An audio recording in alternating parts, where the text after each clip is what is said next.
Alam naman natin ngayon na nag-iiyakan na ang mga basher at nagsasabing lubog at sira na raw ang career ni Cuadro Alas. May mga nagsasabi pa na laos na raw ito. Ngunit ngayon nga, sa kanyang naging panalo kontra sa Mexican fighter na si Luis Pantera Neri ay tila nagbago ang tadhana. Dahil ngayon, ang dating lubog, laos at may edad na sinasabi ng mga basher ay kabaliktaran na lamang. Halos lahat ng media sa iba't ibang bansa ay balitang-balita ang brutal na pagkapanalo ni Casimero. Umabot na talaga sa international boxing scene ang panalo ni Casimero dahil sobrang makasaysayan talaga ang kanyang tagumpay.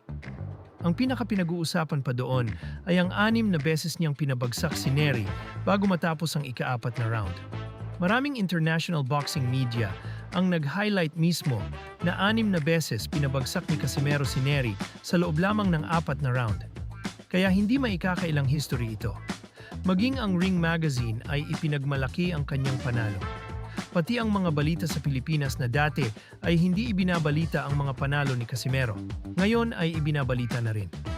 Samantala mga buddy, matapos ang naging panalo ni Casimero kontra Neri, ay nag-update agad sila ng ranking.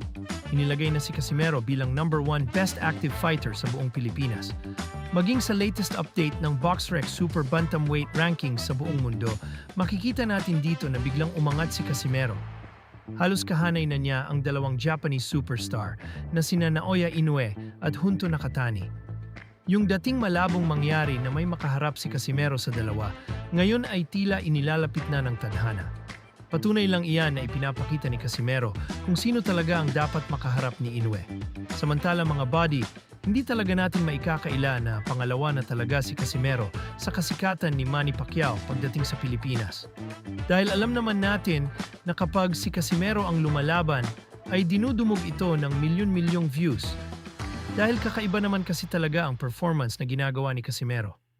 Hindi ka talaga maboboring sa kanyang mga laban. Sa kabilang banda naman mga buddy, matapos ngang hamunin ni Picasso si Casimero at agad naman itong pinalagan ni Casimero, si David Picasso ay hindi na nag-aksaya pa ng oras para mag-training. Sa kanyang post ay makikitang nagjo-jogging na siya at sinabi niya sa kanyang caption na kahit wala pa raw siyang laban, ay nag-e-ensayo na siya upang kung sakaling may dumating na laban, ay lagi siyang handa.